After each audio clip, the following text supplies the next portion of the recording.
Red chilli flakes வந்து ஒரு spoon சேர்த்துக்கிறேன். மிளகுத்தூள் சேர்த்துக்கிறேன் 1 ஸ்பூனு. இஞ்சி பூண்டு பேஸ்ட்டு 2 டேபிள் ஸ்பூன் சேர்த்துக்கிறேன். 1லேருந்து 2 டேபிள் ஸ்பூன் அளவுக்கு சேர்த்துக்கலாம். 2 ஸ்பூன் சேர்த்துக்கிறேன். 1லேருந்து 2 ஸ்பூன் சேர்த்துக்கலாம். அவங்கவுங்க டேஸ்ட்டுக்கு ஏற்றவே சேர்த்துக்கலாம்.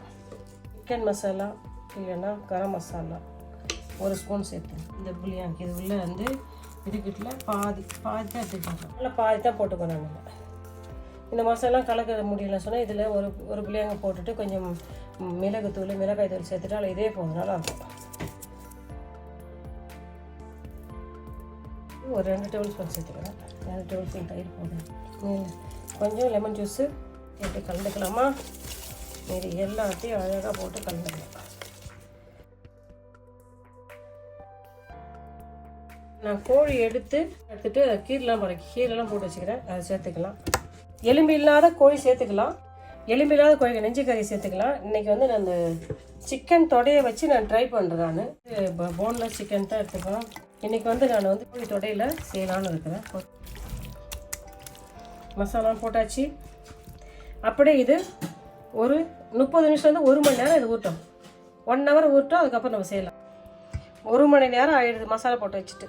இப்போ இதில் நம்ம கொஞ்சம் மசாலா சேர்த்து கார்ன்ஃப்ளவர் மாவு சேர்த்துட்டு போகிறோம். 1.5 டேபிள் ஸ்பூனு கார்ன்ஃப்ளவர் மாவு. மைதா மாவு சேர்க்கணும்.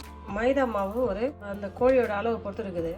1.5 டேபிள் ஸ்பூன் சோள மாவு, 1.5 டேபிள் ஸ்பூன் வந்து மைதா மாவு சேர்த்துக்கிறோம். அப்படி லைட்டாக தண்ணி தெளித்து செஞ்சுக்கலாம். கொஞ்சம் ட்ரை ஆகுது. லைட்டாக அதுக்கு தண்ணி தெளிச்சிக்கலாம். அப்படியே கலந்துக்கலாம். அழகாக போட்டு எல்லாத்தையும் கலந்துட்டேன். மிதமான சூட்டில் நம்ம போட்டு இது வறுக்கலாம். எண்ணெய் சூடு ஆகிட்டு பிறகு அனலை கம்மி பண்ணுங்க. மிதமான சூட்டில் போட்டு வறுக்கலாம்.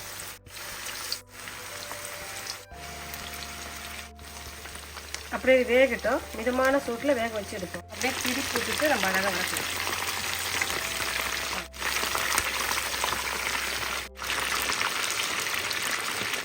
திருப்பி போட்டுட்டோம்.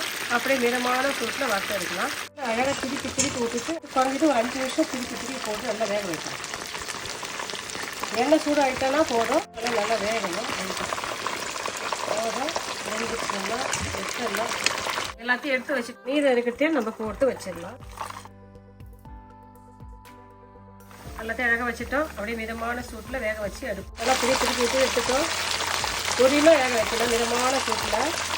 இது குறைஞ்சிட்டு ஒரு 5 நிமிஷம் இந்த கோழி எண்ணெயிலே வேகணும். எடுத்துடலாம்.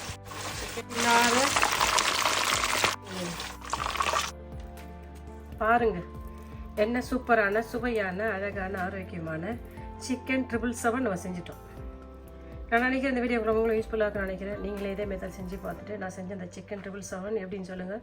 777 எப்போதுமே இந்த எலும்பில்லாத கறியில் தான் செய்வாங்க.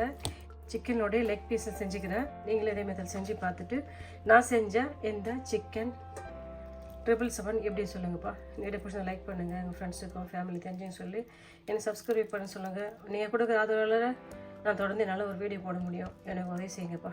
இந்தாங்க சாப்பிட்டு பார்த்து சொல்லுங்கள்.